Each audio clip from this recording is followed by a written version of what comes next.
Welcome to Pod Save America. I'm Jon Favreau. I'm Dan Pfeiffer. I know what you're thinking. Dan and I together on a Wednesday, not a Friday. Is there a polling emergency? Turns out only for Ann Seltzer. Yes. We are here together because Friday's episode is our annual Pundy show, where all four of us debate the worst takes of the year, including ours. Then we're off for the holiday break, so Dan and I thought we'd do one last normal episode here in the very abnormal year of 2024. Are you as excited as I am, Dan? Jon, I was just so worried that my takes were just going to be stuck in the fridge for weeks, and I had to get them out before they started to smell. I know. Well, you don't put them on social media as much anymore, so because you're smart. I watch what happens to you on social media, and it's an object lesson. You're a walking scared straight for your own podcast offline. Canary in the coal mine. Okay. So we are going to talk about how House Democrats voted to pass over AOC for the top job on the Oversight Committee, and whether it says anything about the party's broader strategy over the next few years. We also potentially have some good news. There's reportedly an effort afoot to stop Democratic fundraising spam. How about that? And then later you'll hear my interview with Cecilia Muñoz, a 20-year veteran of the immigration fight, about why she thinks Democrats lost their way on the issue and how we can build a majority for real reform. But first, we have talked a lot in recent weeks about Trump's revenge tour and how scared his critics should be. Looks like we're starting to get our answer.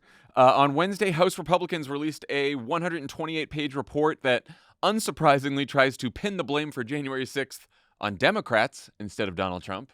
People would be surprised to learn that. But Republicans', quote, top finding was this, quote, former Representative Liz Cheney colluded with star witness Cassidy Hutchinson without Hutchinson's attorney's knowledge. Cheney should be investigated for potential criminal witness tampering by the FBI and might have broken, quote, numerous federal laws.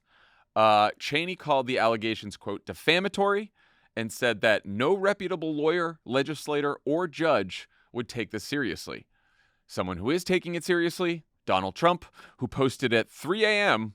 a statement that started, Liz Cheney could be in a lot of trouble. So this is obviously bullshit, and we know that it was Cassidy Hutchinson who reached out to Liz Cheney, not the other way around. Cheney talked to her in her capacity as a member of Congress, not a lawyer. And most importantly, when Republicans criticized Cheney for this meeting months and months ago, maybe years ago, they merely said that she had a, quote, ethical responsibility to have Hutchinson's lawyer present for the meeting. Didn't say anything about any laws being broken. But that, of course, was before Donald Trump and Kash Patel, the person he wants to run the FBI, campaigned on locking up Liz Cheney and the rest of the January 6th committee. Dan, how serious do you take this threat, not only for Cheney, but for all of Trump's critics? Incredibly seriously. This is exactly how it happens. Yeah. You get a pretext for an investigation run by a bunch of political cronies who will do what the authoritarian wants. We see this happen all over the world, and Trump told us it was going to happen. He appointed the people who would follow through on the things he told us he was going to do, and now they are doing it. It's incredibly dangerous. I also think it's interesting that they singled out Cheney. She's a former member of Congress, and they didn't single out yet all the other members of the January 6th committee. And I think part of that is like, that what's scaring me most about it is that it's a very concerted strategy to not, like, if they came out and said we're going after every member of the January 6th committee and all the staffers and we're investigating all of them, you know, then you would have more of an uproar. But to like go after one person who's not in Congress anymore and is now just a private citizen shows that they're going to try to do this so that it doesn't garner a lot of attention, I think. It feels like we're on the cusp of something very dangerous, and most people are unwilling to reckon with just how dangerous it is. So Senator Chris Murphy from Connecticut agrees. He had a compelling, if alarming, thread on all of this. He painted a picture where Kash Patel and the DOJ charged Cheney, right, because they have the power to do that. And then, are the courts going to save her? Judge is going to save her? Well, they can find a jurisdiction with a MAGA judge to try her. And then Murphy tied it to Trump's larger effort to stifle dissent by, he's now officially sued Ann Seltzer in the Des Moines Register.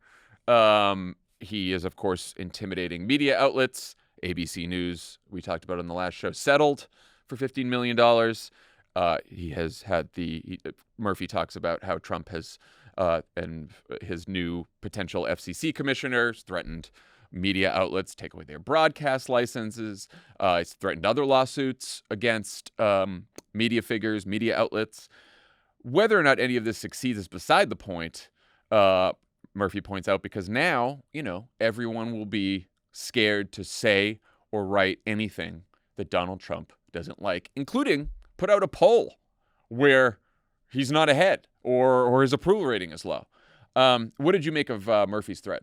Once again, I think he nails it. And the suing of Ann Seltzer in the Des Moines Register is stupid. Like even the most MAGA judge, I think, is going to struggle to find the harm that Donald Trump suffered from a bad poll in a state that he eventually won by more than he won in 2020 and 2016. Yeah. So that is pure idiocy. It's so dumb. It's almost a cause for relief about how he's going to proceed down this path, because he's clearly easily distracted. But I think it's important to understand, and this, you guys talked about this, I thought, very well as relates to the ABC News settlement, is you have two problems with media outlets that Donald Trump is exploiting here. One is, like ABC, most of them are run by much larger corporations that have many interests before the government.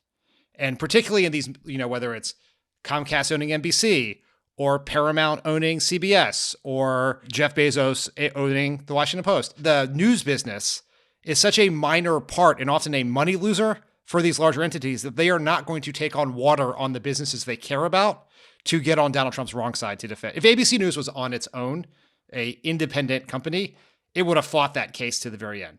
But because Disney has a million items of business before the government, they don't want to be in a fight with Donald Trump for the next year. For a part of the business, it is so small that Bob Iger suggested selling it at a loss a few years ago.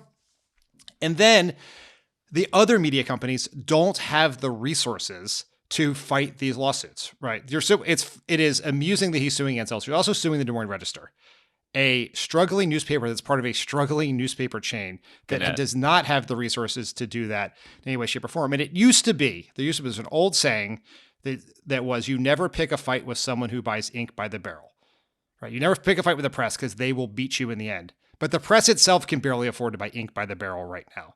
And so many of these newspapers or local television stations or other outlets could be bankrupted by just the idea of fighting an absurd lawsuit against Trump. Yeah, there was a New York Times story as well today that sort of dug into why Disney decided to settle. And they listed a couple of reasons. One, as we've been saying, and you just said, that, $15 million for Disney is like chump change. Compared to what they would have to potentially pay if Trump won, and they just didn't need the headache. And so in some ways it's a business decision, and it almost makes sense as a business decision, right? But then they were worried about a jury in South Florida and a judge in South Florida, because that's MAGA territory now. So they were worried that they wouldn't get a fair hearing, and then they were worried reportedly that it would go all the way to the Supreme Court.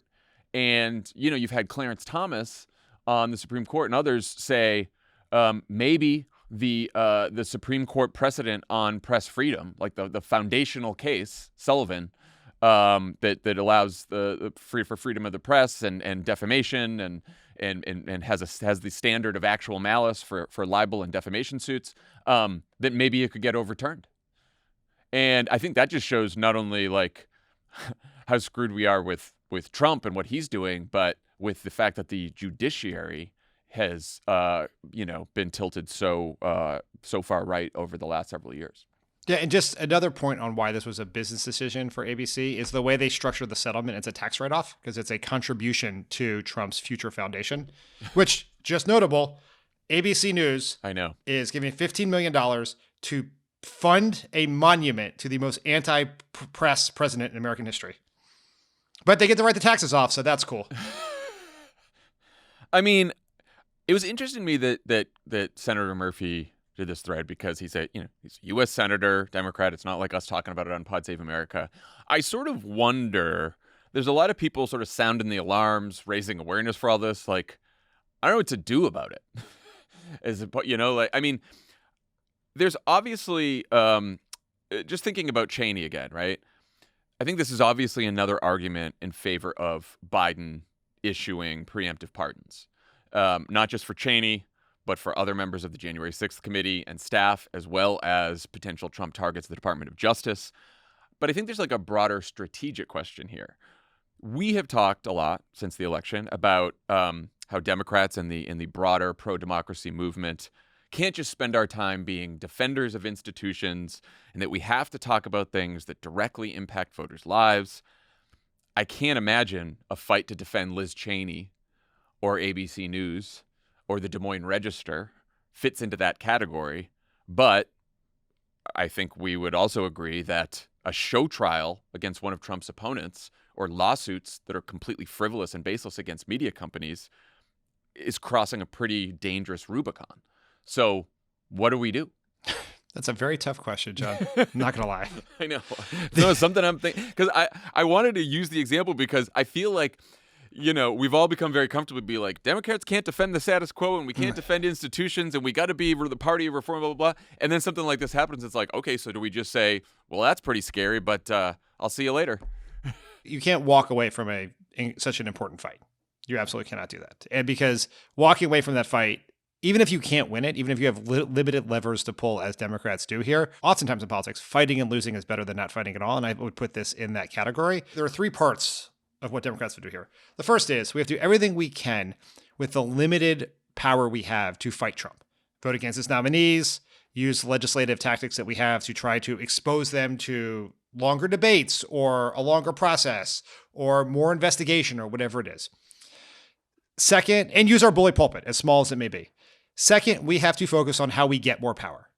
And that is to realize that the most important thing that Democrats can do over the next 2 years here is take back the House in 2026. That is a very doable thing. So take back the House in 2026, focus on state legislator and the governor's races in 2025. But wherever we can get power, we have to get power because that allows us to create additional bulwarks against Trump's offenses here, but also sends a message to other Republicans about the dangers of Trump if the voters are rejecting it at the ballot box. And the third thing we have to do is we have to not just be against Trump, we have to be for stuff. That's the one thing that got lost in the last resistance, is that we opposed everything Trump did. We thought our best strategy, and it was a successful strategy in the moment, was to shine all the spotlight on Trump, let him show the public why he was unfit and dangerous, and then reap the rewards. That was sufficient to win the House and the Senate and sneak through a very, very close White House victory in the middle of a pandemic. But it's clearly not enough to win again. It's not enough to actually build a governing majority in this country. And so we have to have an agenda. And it is within that agenda that we must demonstrate that we are not defenders of the status quo. That must be an agenda that is populist in broadly defined, populist economically, but also populist in the sense that in the classic term of we are reformers of government, right? We are looking to deal with corporate influence, money in politics, concentrated wealth. And if we can do all of those things, we have a shot here. Well, I completely agree. And on that note, I also think it matters how we frame these fights when we take them on. And so what does the average person care about the Des Moines Register or ABC News backing away from Trump? What do they care about Liz Cheney on trial or someone at the DOJ or Merrick Garland or whoever? Well, Donald Trump over the next couple of years is hanging around with a bunch of billionaires, and they are going to try to enrich themselves at every possible chance. They're going to take every possible chance to enrich themselves, and they're going to try to screw everyone else, take away your health care, so they can pay for tax cuts for rich people, just all kinds of corruption. You're going to have to pay more in prices, and they want you not to know about it.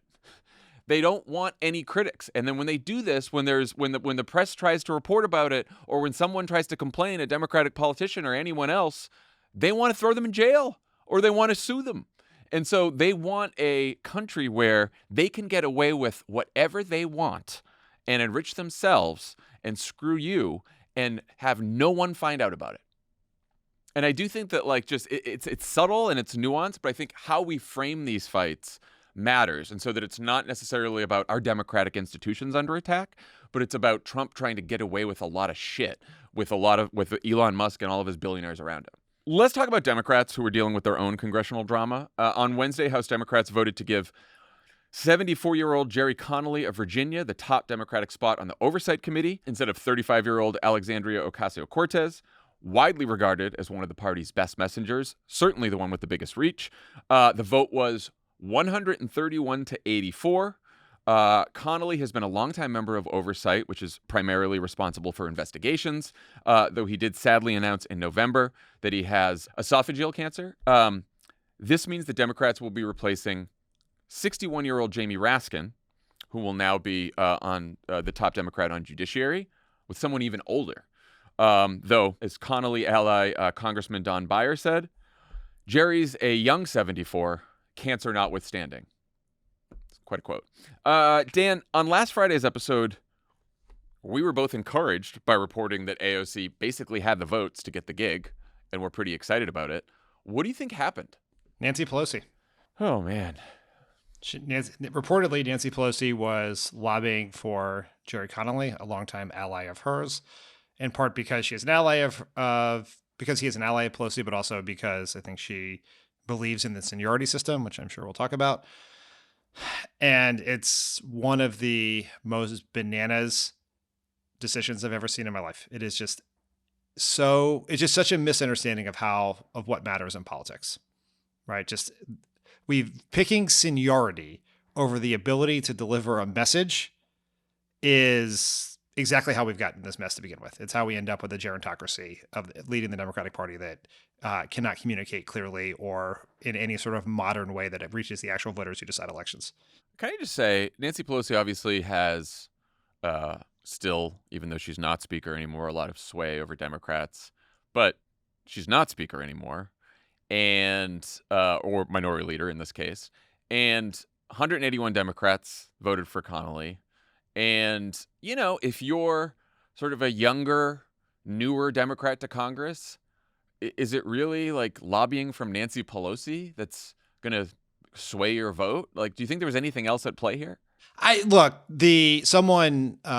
very experienced Capitol Hill person once described to me the politics of leadership elections in the House as akin to how decisions are made in high school student government elections. Cool. It's all about cliques and friendships and relationships, and there's no collective interest at play here. And I think that's part of what happened here. Obviously, when they first came into Congress, there was a lot of tension between AOC and members of the quote-unquote squad and other members of Congress. I think that there are people who do value seniority because at a time in which when 90% of incumbents get reelected all the time, you can rise to power simply by staying alive. I mean, if you just stay, a lot of these people will have not had a competitive election since their first primary and are not going to have another one for the foreseeable future. And so they can one day become the ranking member or the chair of something simply by exercising and eating well. Well, I mean, I think this is crazy, as do you, but let's give the arguments for Connolly their due here, because there's plenty of Democrats talking about why the party did what it did. Retiring Representative Annie Kuster, who heads the centrist New Democrats group in the House, said some of her vulnerable members had concerns about AOC's record of supporting primary challenges to her colleagues, even though AOC promised to stop doing that as part of her campaign for the role. There also was a fear, apparently, about her going too hard at divisive cultural issues. According to Politico, Majority Leader Steny Hoyer, age 84, made the case for seniority on behalf of Pelosi. And basically his argument was being senior shouldn't mean you automatically get the job, though it should at least be a tiebreaker between qualified candidates. Congressman Lloyd Doggett, age 77, said, "I think that there are challenges in totally abandoning the seniority system here, because if seniority is not the rule, money becomes the rule." What do you make of all those arguments? It's like I said, seniority is essentially a participation trophy for members of Congress, right? You just have to be there and you eventually get something. I think there is value in experience, particularly leading substantive committees in the majority, someone who knows what they are doing. Do I really care if the chair of the Ag Committee is an amazing communicator or not? Not really. No one's ever going to see that person on camera. You would have to go searching for that person. There is one role where communications matters the most, or two roles, I guess, where communication matters the most in Congress. And it is on the Judiciary Committee and the Oversight Committee. And so let's use our brains and try to think strategically about who we should put in those positions. I am sure, to Andy Custer's point, that I'm sure there are members who are mad, who are friends with Eliot Engel or other people who had lost primaries who are mad at AOC and other people who support the primary challenge. I'm sure that's the high school lunchroom politics at play here. But the idea that somehow she is a problem for vulnerable Democrats is insane. It's insane. You think the NRCC is going to just forget she's a member of Congress and not run ads against her? It is true that Gerry Connolly is unlikely to show up in any ads against vulnerable members of Congress.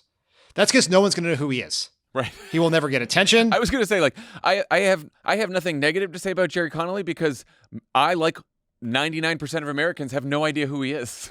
It is almost impossible for a member of Congress to get sufficient attention to actually be heard by voters who decide elections.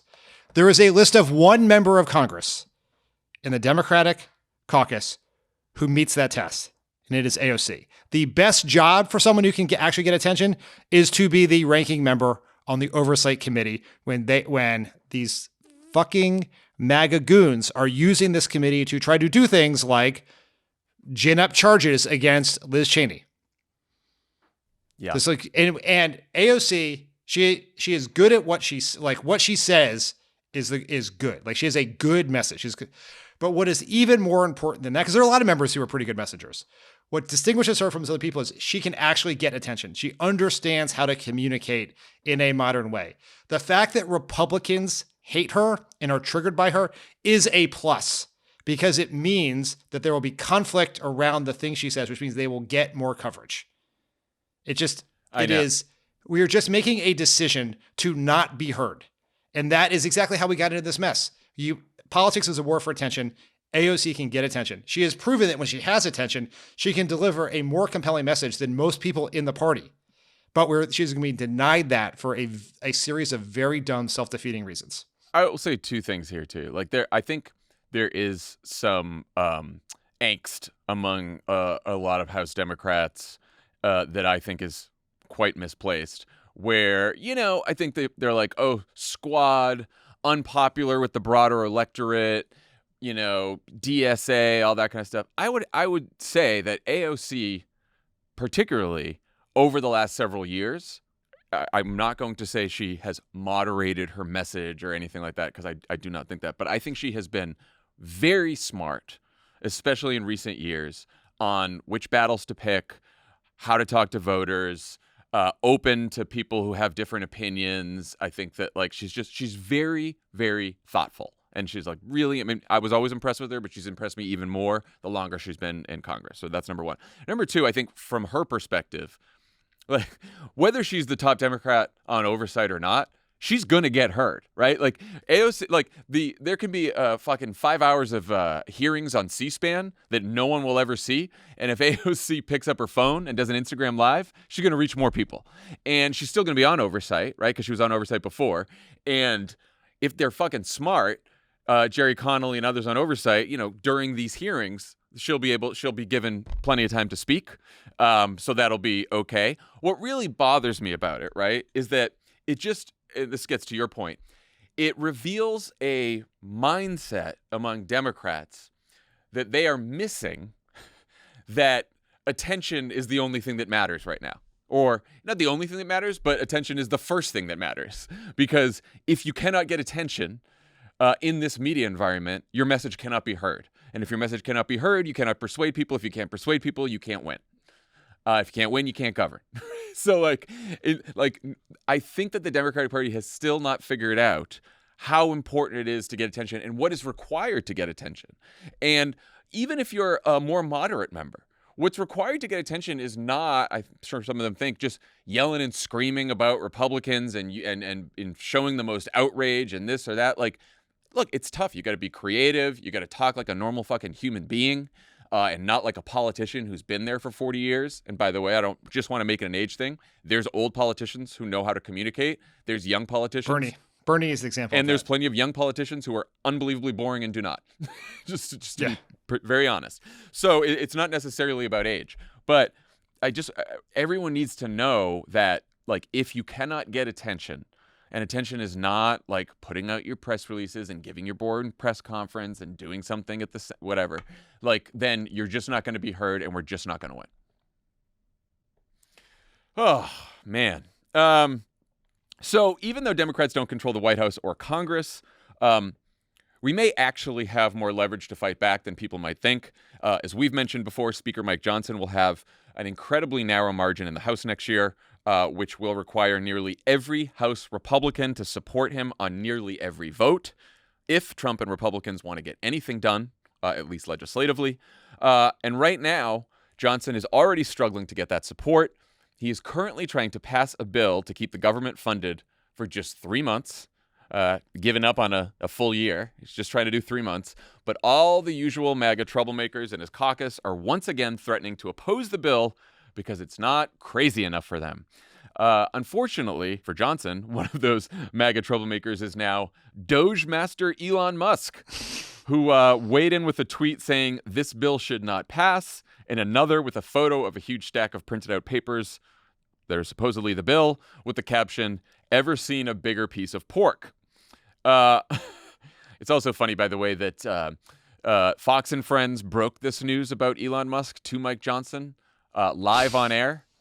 And Johnson had to say, well, I know where Elon stands on this, and he knows where I stand. And Vivek called me last night, and he knows what a tough spot I'm in. And we just need to wait till Donald Trump is in charge next year, and then everyone will get in line.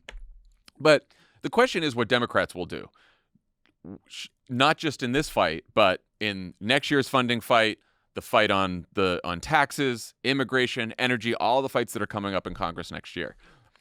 Do Democrats use their leverage to extract concessions from Johnson, in this case in exchange for helping him keep the government open, or do Democrats just sit back and let Republicans fail?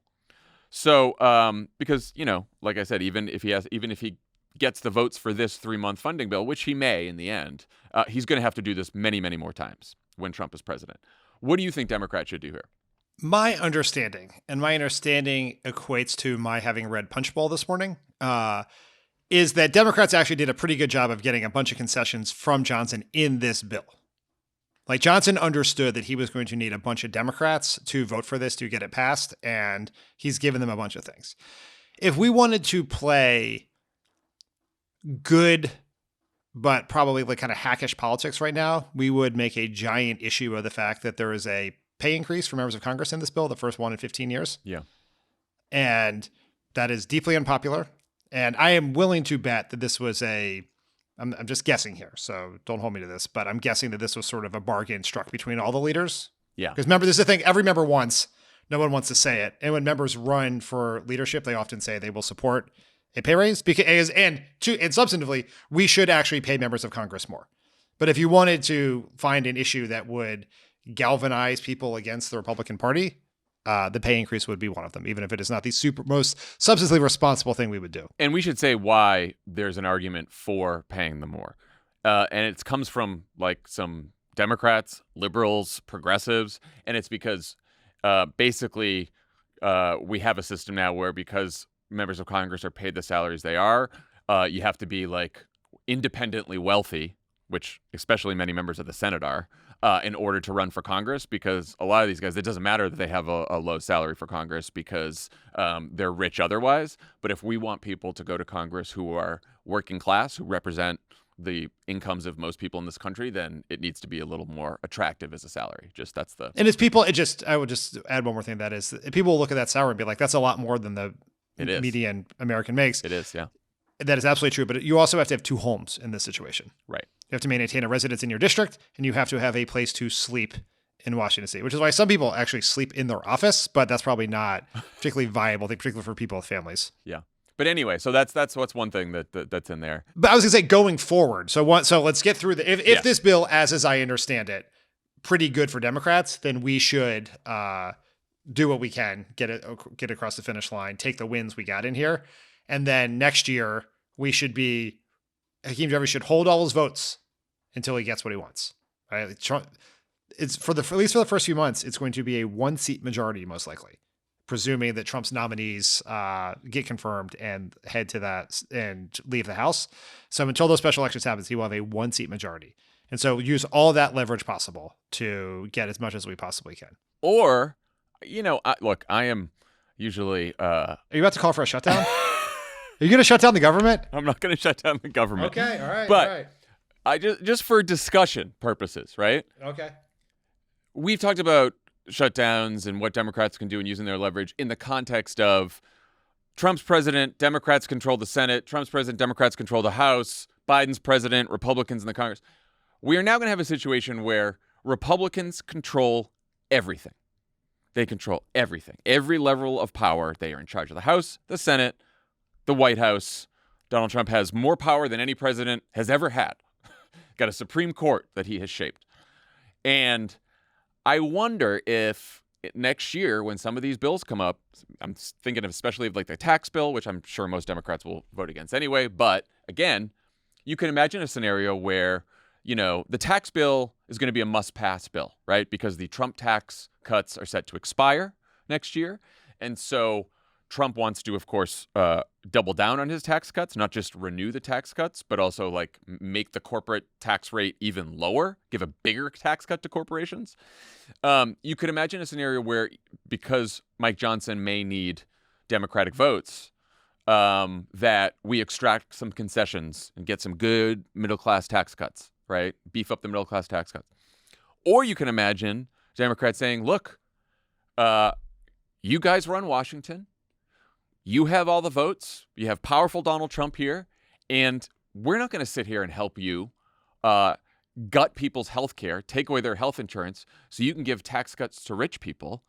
Like, you find the votes for that, because we're not going to stand for that. Oh, this is an important distinction you're making. I was answering that question in the context of government funding. Well, I mean, I think it depends on what's in the funding bill too. But if that funding bill, which I imagine it will be under full Republican control, is gutting a bunch of priorities for Democrats, and it's going to hurt a lot of people. If they throw like Medicaid funding in there, and they gut Medicaid funding, or they gut the subsidies for the ACA that Democrats got to do, instead of getting like compromising so you get a little bit more of the subsidies and maybe you save a little bit more of the Medicaid cuts, I also think you could be like they want to fund the government in order to, and then they want to pass something that's going to keep the government open but screw people on health who are going to lose their fucking health care.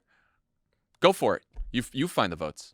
So let's take these things. This is a relatively and surprisingly interesting conversation about congressional strategy. Trying my best. I'm trying my best. So let's do the government funding first. Now, the way this is going to play out, there's obviously going to be some House versions of the bill. The Democrats are going to be terrible because they're going to have to keep going further to the right to get every person from Barry Loudermilk, who I discovered existed yesterday, to... He's the one who put out the report to target Cheney, yeah. Yes, it's just an amazing name. But what eventually will come back is a bill that got at least 7 Senate Democratic votes. Oh, yeah. And so they're like, in that case, and that is probably a Thune-Schumer negotiation to get something that gets a large number of senators that then comes back to the House. And then that is something that is probably, unless something has gone horribly wrong in the Senate, is something that we would probably be okay with, or as okay as we could possibly be in comparison to a shutdown when the Republicans control all the levers of power. Now, on the tax bill, this is incredibly important.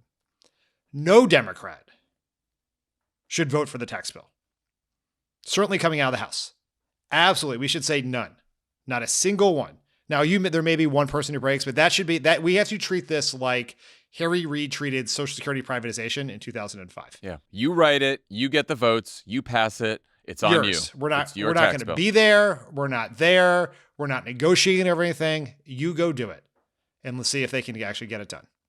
Yeah. But do not give them anything for this.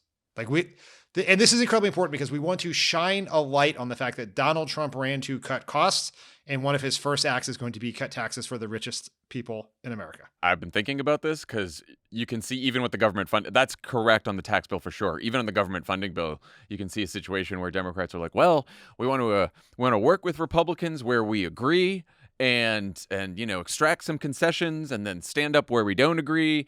And then Republicans end up keeping the government open, but they do a bunch of bad shit in the funding bill. And Democrats go, well, we got this concession, and no one knows because no one pays attention to Congress. No one and all the people maybe understand about Congress right now, or Washington in general, forget about Congress, is, oh, Donald Trump controls all of Washington. Donald Trump's in power, and anything that goes wrong, it's Donald Trump's fault. But in order for that to happen, Democrats have to be like, yeah, no, they're doing it all themselves. Sorry to harp on to keep talking about this because I am shockingly interested in it, but we cannot consider keeping the government open a give to us. Right. Yes. That is their job, which they have done in the Biden era. Yeah. With the debt ceiling, keeping the government open. That is not a give to us because we care about people's lives. That is a give to them because they run Washington. Yes, totally agree. All right, finally, we like to cover good news when we see it, which isn't all that often right now. Something that caught our eye this morning, a piece from our friend Sam Stein at The Bulwark about more than 100 Democrats pushing for reform at ActBlue.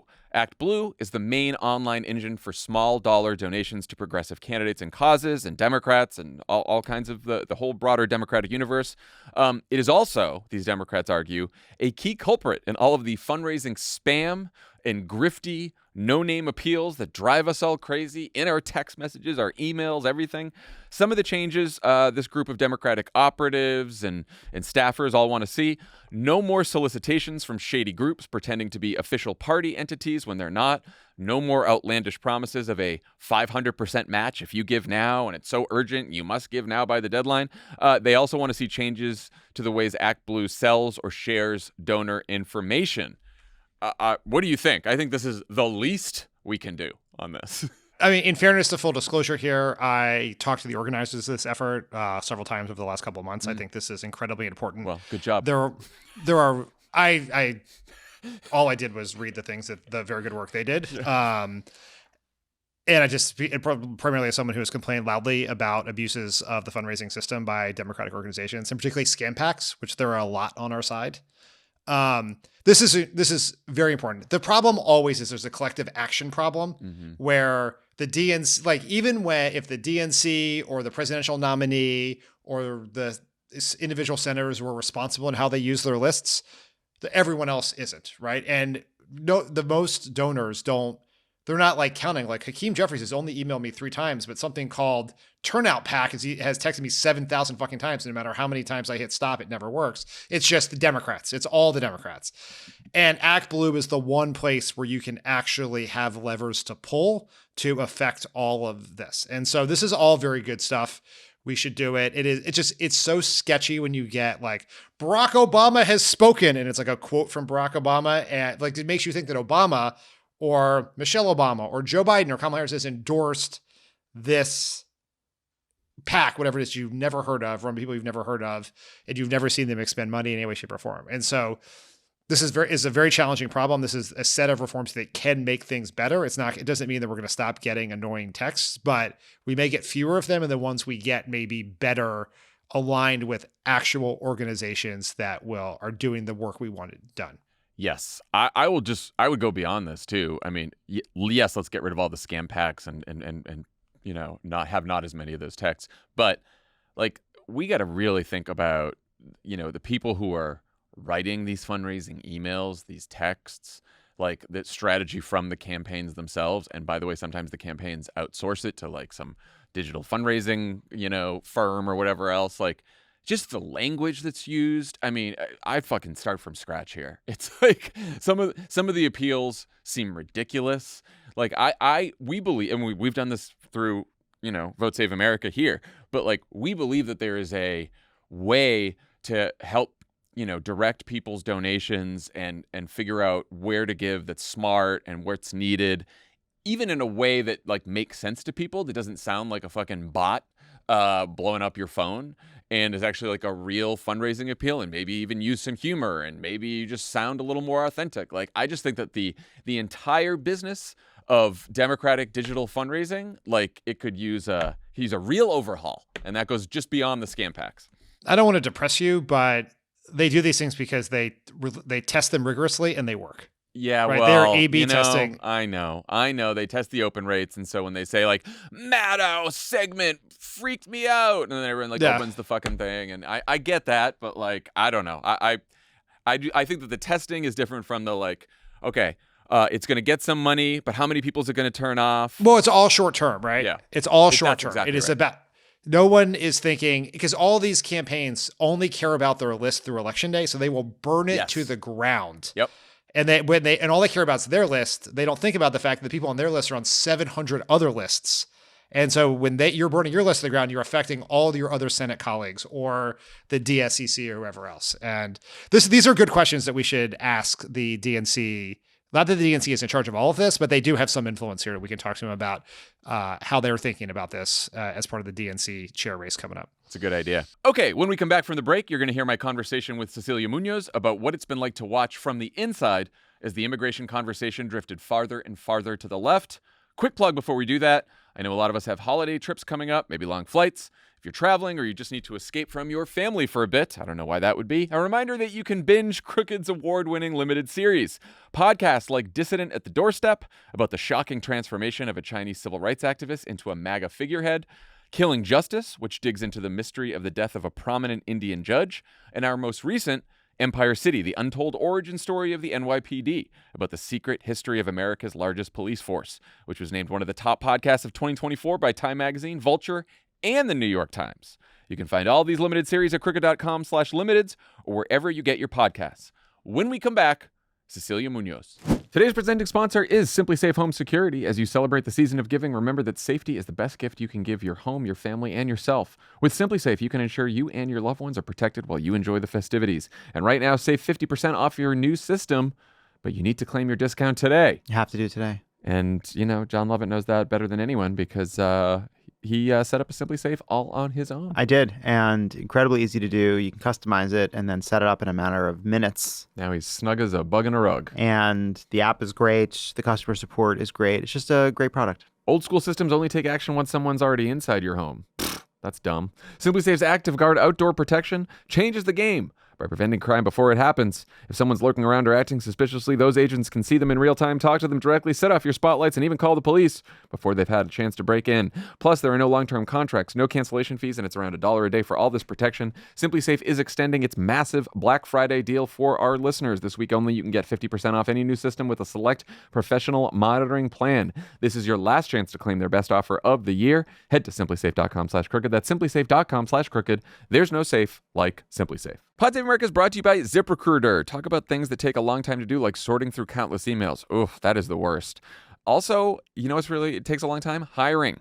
As an employer, I can tell you. But now there's hope thanks to ZipRecruiter. ZipRecruiter finds qualified candidates fast, and today you can try it for free at ZipRecruiter.com/crooked. ZipRecruiter is the hiring site employers prefer the most, based on G2 and based on what I'm telling you. I'm an employer. I prefer it the most. How fast does ZipRecruiter's smart technology start showing your job to qualified candidates? Immediately. ZipRecruiter's powerful matching technology works fast to find top talent, so you don't waste time or money. We have used it here at Crooked Media for a long time. If you've ever hired before, you know how difficult the process is. ZipRecruiter makes it much, much easier. Let ZipRecruiter find top talent for your roles in no time at all. See why 4 out of 5 employers who post on ZipRecruiter get a quality candidate within the first day. And if you go to ZipRecruiter.com/crooked, right now you can try it for free. That's the same price as laughing so hard that your sides hurt or getting a compliment from a random stranger. Again, that's ZipRecruiter.com/crooked. ZipRecruiter is the smartest way to hire. Joining us today, she spent 2 decades focusing on civil rights and immigration at the nation's largest Hispanic advocacy organization before overseeing all domestic policy in Barack Obama's White House, the first Latina to do so. Cecilia Muñoz, welcome back to Pod Save America. Thank you so much. You wrote a piece in The Atlantic called How Democrats Lost Their Way on Immigration with Frank Sherry, an advocate like you, who ran pro-immigrant organizations for more than 3 decades and also advised the Harris campaign. I think the piece is very much worth a read, and I want to talk to you a little bit about the piece itself. But first, for people who don't know your background, can you talk a little bit about what led you to immigration advocacy and ultimately the White House? Yeah. I'm the daughter of immigrants and the wife of an immigrant. And I've been working on immigration really since I was a graduate student, first as providing services to immigrants.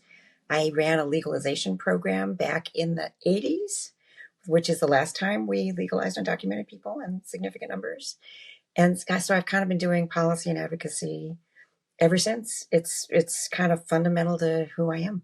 In your piece, you and Frank write, quote, "We believe that immigration has become a losing issue for Democrats over the past decade because elected leaders have followed progressive advocates to the left beyond the political space available to them.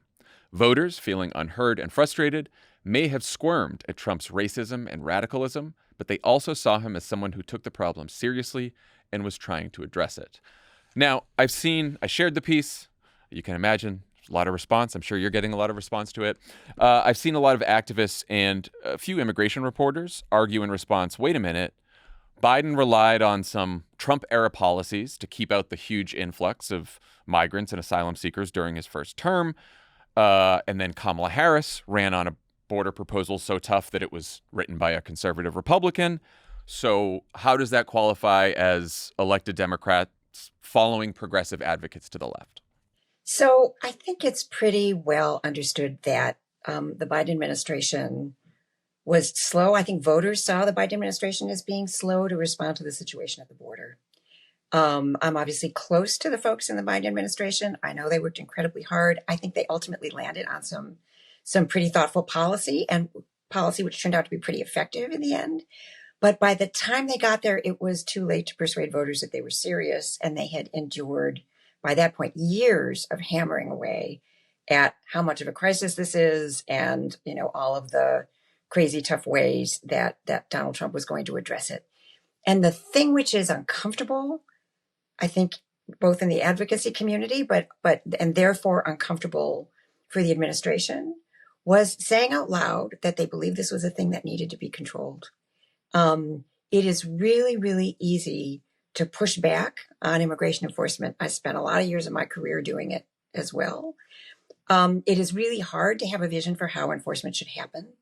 And politically, for a Democrat in office, it's a world of pain if you stand up and say, this is how we should enforce the law. But at the end of the day, especially because the situation at the border is unlike anything we have experienced before in our history, I think the public expects their leaders to have a theory of the case for how to do it and to be assertive about it. And I think I have a lot of praise for the Biden administration and a lot of affection for the Biden administration. But I think it was pretty clear that he didn't want to talk about this issue until he had to, because it's a world of pain. But at the end of the day, I think we need to accept that the American public expects its officials to bring order and fairness to the border. And I think if we can be persuasive that we can bring order and fairness to the border, the American public is also prepared to be generous. And that's why in the Obama years, the comprehensive immigration reform frame won the majority of the public by a lot. It had tremendous public support. And that's why we argue a balanced approach that includes a theory of the case for how to manage the border, along with a path to permanent status for people who are here illegally and openings in legal immigration. That's a balance which I think can win the public. But for the time being, we have lost the public on this issue. Democrats have lost the public. And that's a catastrophe. So what do you think President Biden and Vice President Harris could have done differently over the last 4 years to deal with the border in a way that more Americans would have supported? I think ultimately the policy formulation that they landed on is a really good one. We know that it's effective because actually the pressure at the border, the number of folks entering unlawfully has gone down, but they didn't start talking about it until too late. So I think an aggressive approach that said from the beginning, we recognize that this is a challenge. Here's how we're going to handle it in the region, in the hemisphere. They actually adopted a lot of really solid policy to give people the ability to get to safety without making the dangerous journey to the United States.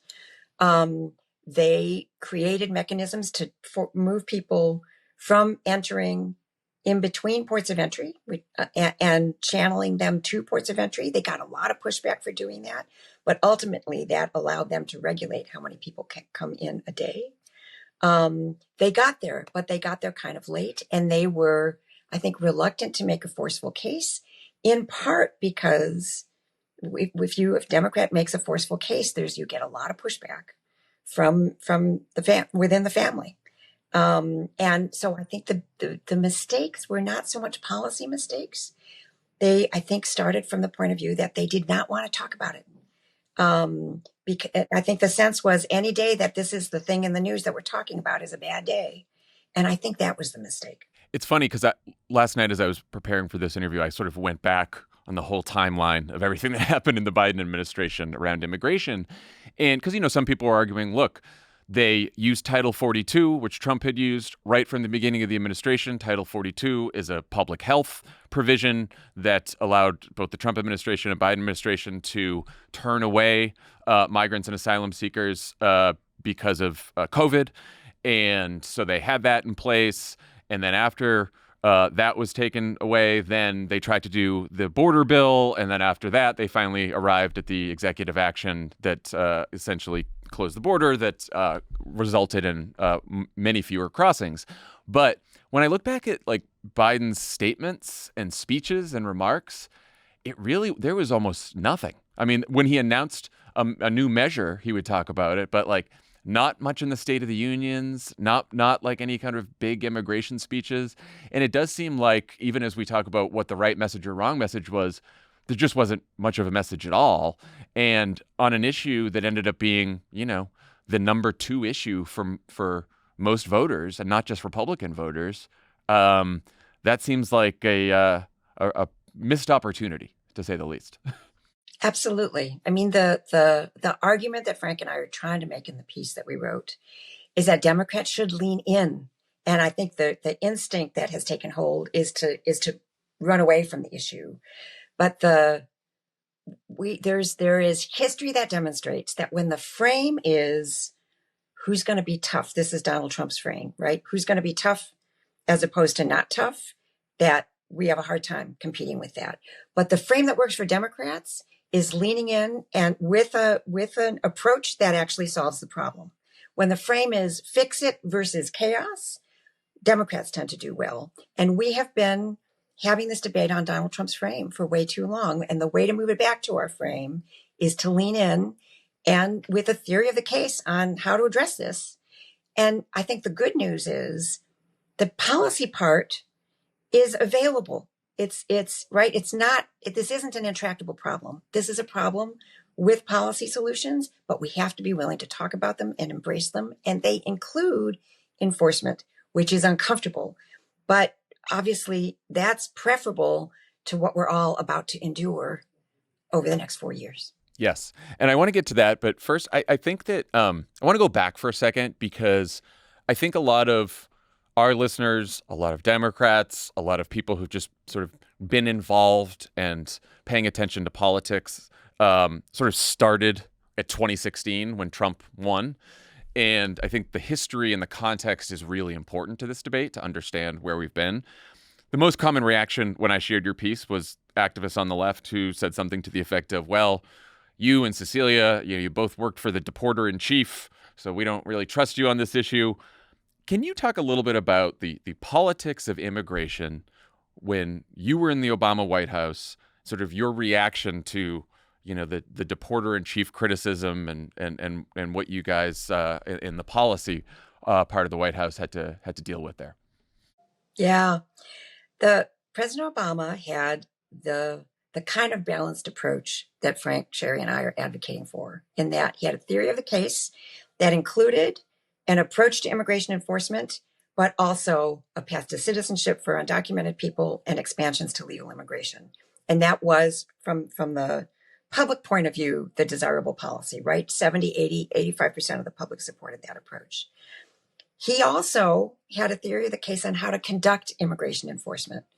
I think it's a fair criticism to say that it took us too long to land on the right approach. There was a lot of trial and error from 2010, when we really started tweaking how enforcement happens, to 2014, But essentially, the premise was you have to conduct immigration enforcement, but how you do it matters. And instead of concentrating on people in the interior who have been here for a long time, the priorities should be new arrivals, people who haven't set down roots yet, and folks with serious criminal convictions. And ultimately, that's the set of enforcement choices that makes sense. That's also the most humane. But because the removal numbers were high, and the removal numbers were high because there were a lot of new entrants that the Obama administration removed.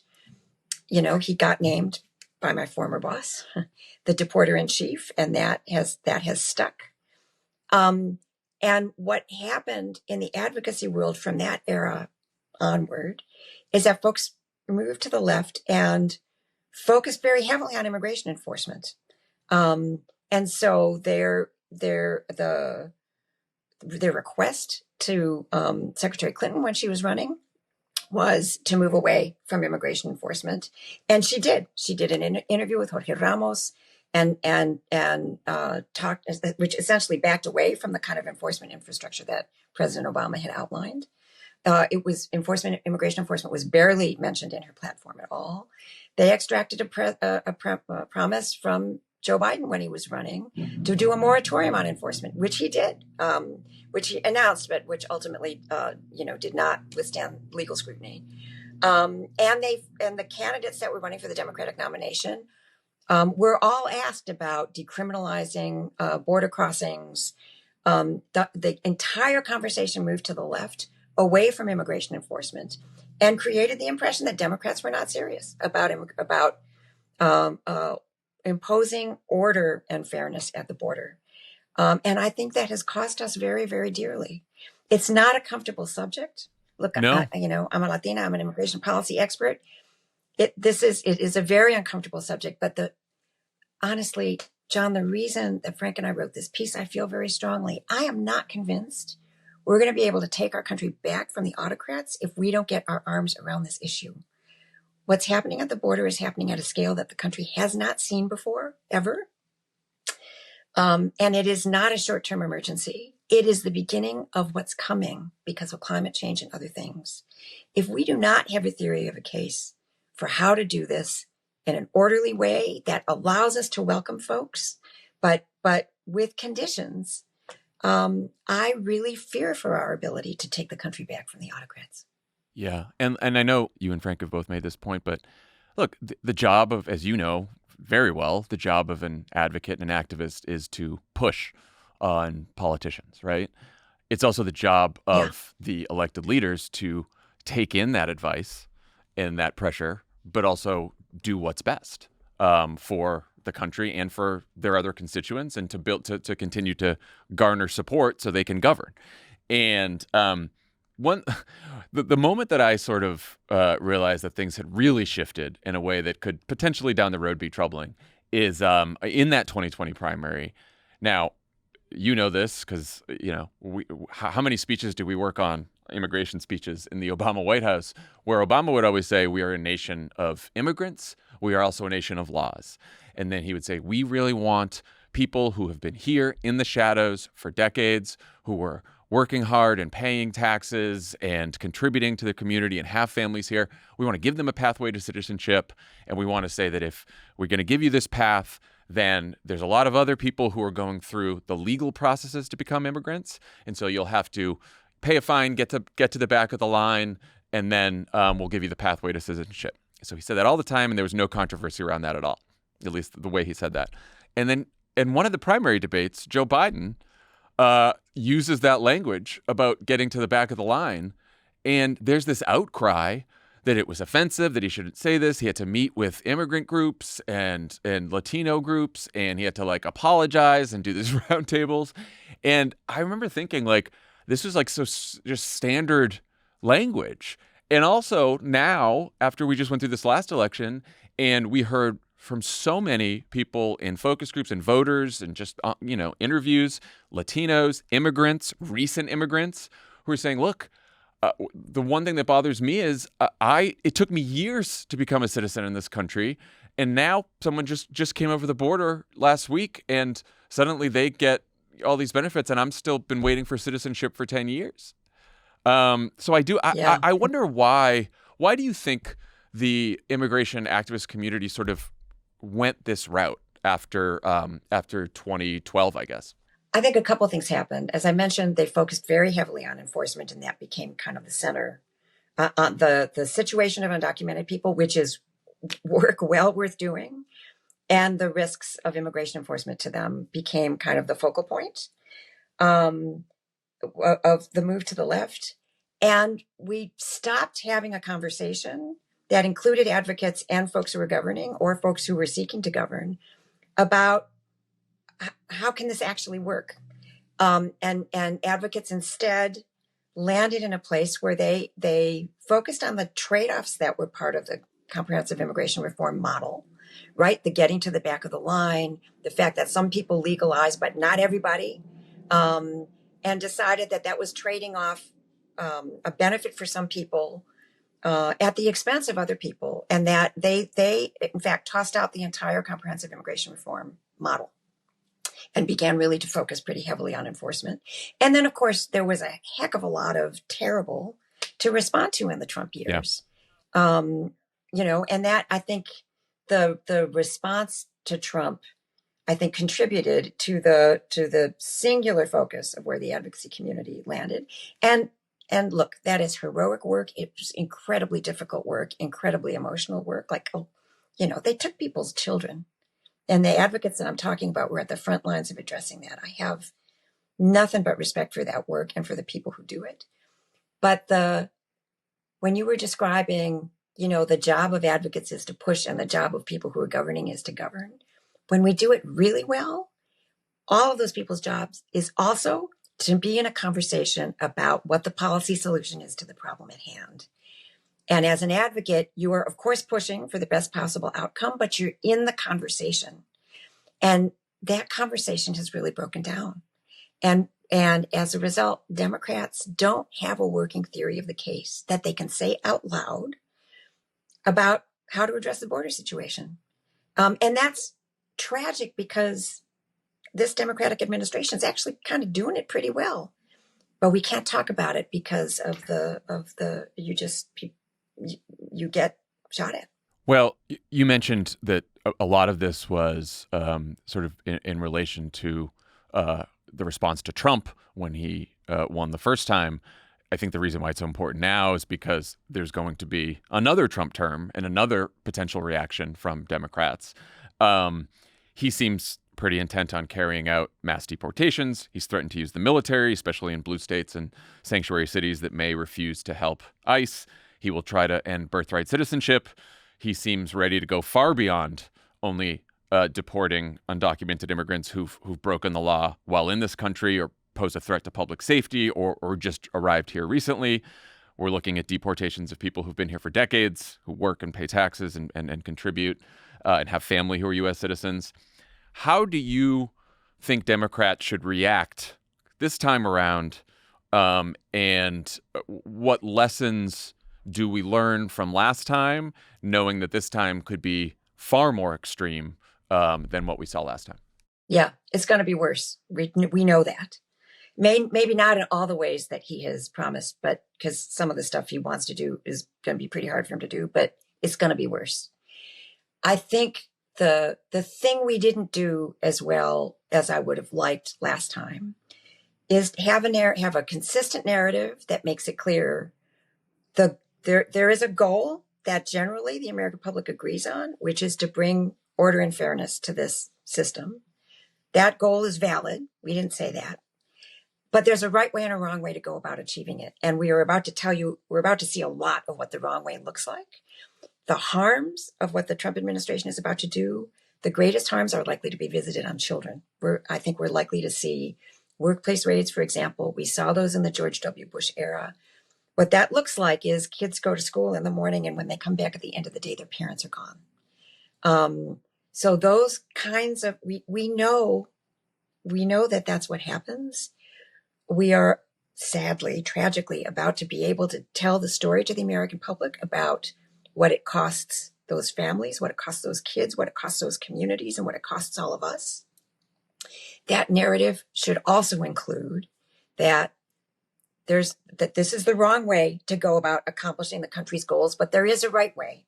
And the goal is not the problem. It's how we're going about trying to accomplish it. To lay the predicate for that frame that I was talking about, like Democrats need to own we're the ones who know how to fix challenging problems. These guys create chaos and harm, and they harm really vulnerable people that most of the country, I hope, believes we shouldn't be harming. But we have to lean in, and we have to be prepared to say that the goal that the American people want, which is an orderly and fair system, is legit. My fear is that they are going to start they would love nothing more than to pick fights with blue state governors, mayors, over deporting undocumented immigrants who are threats to public safety. And, obviously this is a tiny percentage, but they have made these folks famous in the last campaign. And they would like nothing more than for Democrats to react with outrage to the deportation of either recent arrivals or people who have, broken laws and potentially violent criminals here in the United States. And I do wonder, how part of what I think this conversation requires is us to sort of have the discipline and wherewithal to think about when these horrific stories, much like the ones you just mentioned, when that happens, that we lift up those stories and that we don't necessarily overreact when they try to, deport criminals that maybe they should, or violent criminals that they should deport, because I think that, they're going to try to make this about what they've just made the last campaign about. Yes, and try to force us into a position of appearing to make the argument that no one should ever be deported ever. Right. And that's not good policy. It's not where the public is, and it's not where we should be either. But you're right that it will require, I think, discipline to not have this debate on Donald Trump's terms, but to swing the debate back to our terms, because we need to win elections, and we need to get this policy challenge addressed. Yeah. Well, to that point, I mean, last question on this, we are so far from having the votes to pass comprehensive immigration reform. If the filibuster is still around, we would need 60 votes in the Senate. I don't even know how Democrats get 60 votes in the Senate at this point with this map. If we get rid of the filibuster, we still need 51 votes. That's still a challenge at this point when you look at the states that are up in the next two elections. What do you think a Democrat running for president in 2028 can realistically promise? And what should they run on, knowing that part of the challenge has also been Democrats running on comprehensive immigration reform, making these promises, and then they get into power. We don't have the votes, can't pass immigration reform because of the Republicans, and then Democrats get blamed for it. Yeah, no, it's an enormous challenge. It's not a short-term thing. We're not going to fix this in the short term because Congress is a catastrophe. Yeah. I think it starts with having a vision for what needs to happen and being able to persuade the American public that that's the right vision. Look, I think honestly, the debate is happening around the extremes. And I think the public really wants there to be a center. And we need to provide it for starters, and create the momentum so that it's safe for Democrats to have a conversation about enforcement, and safe for at least some number of Republicans to have a conversation about the kind of immigration system that we want to have. I fear that we are now in a situation where the kind of permission structure to allow us to get to that conversation requires that we successfully manage the situation at the border. I think that is true now in a way that was not true a decade ago when, in the Obama years when we passed immigration comprehensive reform through the Senate. The situation at the border was not then what it is now. And the country expects it to be addressed. So I now think that has to be kind of the primary piece. But I also think if you can be persuasive that is manageable, and I do believe that's possible, then I still believe the American public is prepared to have a conversation about a pathway to permanent status for the people who are here on temporary statuses or without status at all. and even an expansion of legal immigration. I mean, the great irony is the business community knows we need immigrants. Yep. They know we need more of them. It's not just that we will be cooking our own goose economically if we deport people who are here now. It's that we're going to need more generous immigration for the long term. And the business community knows it. They're just terrified of saying anything out loud. So we need to make it safe again to have this conversation. But I think as an advocate or a former advocate or what, I don't know if the advocacy world would embrace me any longer, but we need to do a better job of listening to where the public is. As a Latina, honestly, I think we haven't even done enough listening to where our own community is, as this election shows. And we have to fix that. And that requires some humility. I think it requires some listening and willing to make some hard policy choices in order to get to the outcomes that we need. And honestly, I really think the fate of democracy in the United States depends on this. Yeah.